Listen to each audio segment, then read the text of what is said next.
Battlefield 6 is now free to play. Well, at least some parts of it, and only for a week. But in case you were still hesitant about the game, this might be your chance to try it out. Or maybe some of your friends that were still hesitant. Anyways, welcome back to another Battlefield 6 news video.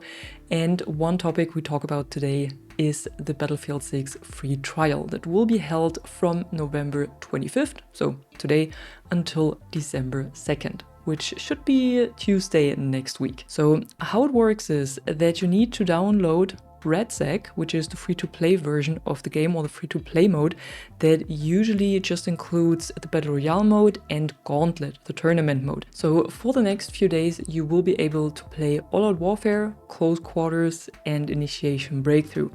All-Out Warfare includes Conquest and Escalation on the 3 maps Eastwood, Blackwell Fields and Siege of Cairo, and the same maps at least go for close quarters battle, so same maps, but the modes are Sabotage or Team Deathmatch. And Initiation Breakthrough is basically a toned down version of the Attack and Defend mode, and here you have 16 real players on the server and the rest is bots, so 8 versus 8 and the rest will be filled up with bots. And if you should decide, or if your friends should decide, that you like the game and you would like to buy it, you can now get a small discount in the Black Friday sale. So on Steam, for example, the game is 15% off, so you pay roughly €60 instead of 70. And of course, all of your progress and your weapon unlocks and so on that you are doing during this free trial will carry over when you either buy the game or when you keep playing RedSec. So if you mostly play RedSec, for example, and you have a hard time leveling up your weapons, you now have the chance to do this a lot faster in this free trial of the multiplayer. So be sure to hop in and level up your weapons or your hardware or whatever you want to unlock a bit faster. Especially when it comes to completing challenges for some hardware unlocks, you might be better off doing these in the Initiation Breakthrough playlist against bots. So it might be a lot easier instead of doing them in RedSec or in Gauntlet. Moving on, we have 2 things that you can claim for free now if you own Battlefield 6. The first one is a weapon pack for the ESR sniper rifle, and to claim this you need to go to your inbox and then maybe scroll back a little bit, and there it says thanks for playing Battlefield, and here you can claim the Lethal Force weapon pack. This is for the ESR, like I had already said, and it is a silenced sniper rifle, so if you don't have any silencers unlocked for any of your sniper rifles, this might be worth getting. And additionally, when you head over to the store and you scroll down to featured, you can now also find a free gift, and that's the Jungle Tiger soldier skin for the Recon. There's also 3 packages that are on sale right now, which is the Lone Protocol, the Tiger Stripe and the Iconic Arms.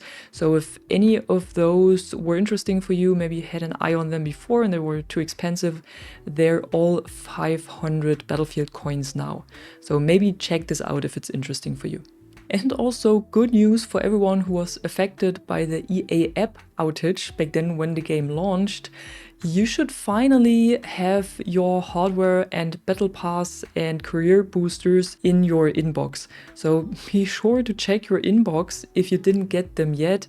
You should have 12 hardware boosters, 12 battle pass and 12 career boosters, 60 minutes each in your inbox now. So you just need to head over and claim them. And hopefully they are there for everyone. And lastly, we have some overall news around Battlefield and around Battlefield 6.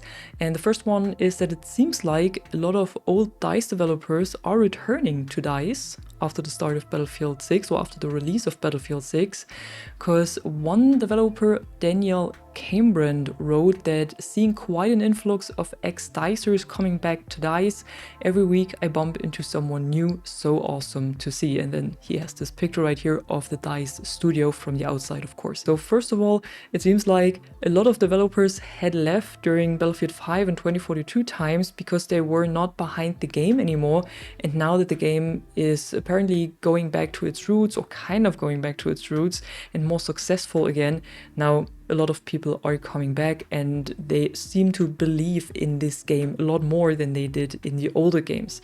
I think this is a pretty good sign for the franchise as well, that the devs and the producers that worked on Battlefield 6 have set this on a good track, and that automatically now a lot of people are more interested in working on it again, and obviously also in playing it, and now the devs naturally come back to the game or to the franchise. Battlefield 6 has also managed to be the best-selling game of the year on Xbox and on PC, and on PlayStation it's only behind NBA 2K26, at least in the US. And according to EA, Battlefield 6 has also sold more copies than Battlefield 1 during its whole lifetime.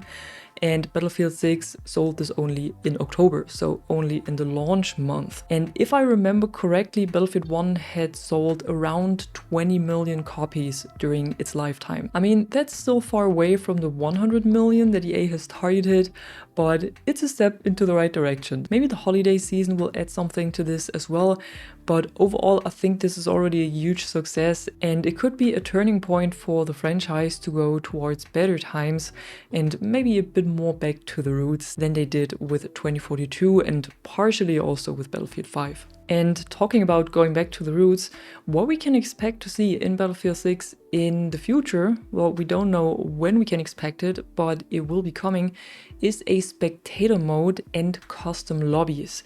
And this is part of the competitive initiative that Battlefield Studios has started with a huge tournament that they're holding in Battlefield RedSec next month. But this initiative will not only focus on RedSec or on Gauntlet, it will also focus on the multiplayer. So specifically for the multiplayer, we will see a spectator mode and the custom lobbies in the normal multiplayer as well. But like I said, we don't know when we can expect this. They will be working with the community to test and iterate it and to find which format of the spectator mode works best for Battlefield 6. So we might see testing of this in Battlefield Labs once Battlefield Labs is coming back to life. I hope it does. And then based on this feedback, they might find a good version of it that they implement into the final game. And lastly, just a short information for you in case you're playing a lot of Gauntlet and you were wondering where the extraction mission went, so the one where you have to deliver the data drives to the drones. This one was disabled for now due to an issue that they have identified with this extraction mission. I don't know which issue it is, they're also not writing it here on the post, but due to an issue it was disabled, and once they found a fix for it, it will come back. And because the extraction mode or the extraction operation was disabled, they have also removed the last 2 steps of the onboarding Gauntlet assignment. And this will come back once the mission or the operation is fixed again and is back in the game. And yeah, that was it for today. Just a short rundown of all of the news we got during the last few days. And if you enjoyed the video, don't forget to drop a like and subscribe. And I'm gonna see you in the next one. I'm Catwoman and you are awesome.